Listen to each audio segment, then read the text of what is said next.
eu recebi a grata notícia que é bonita praia aqui de Eagle Beach. A guarda nombrar como a praia número 1 do Intercaribe.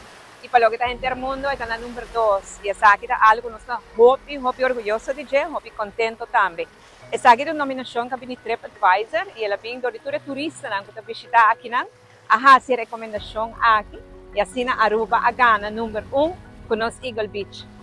Essa aqui não é algo que vem de seu mês. É um fichão de nosso governo para percorrer o nosso patrimônio, nosso patrimônio histórico e nacional que é da guarda manter. E pensei 2 anos passados, nós fazemos uma inversão muito grande.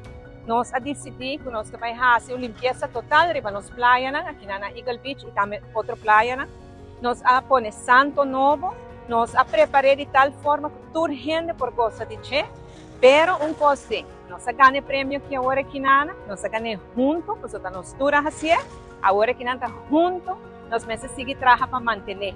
Está tentando temporada de campamento, nós todos gosta de nossa praia nesse período aqui, gosta de ver, pero vão cuidar também.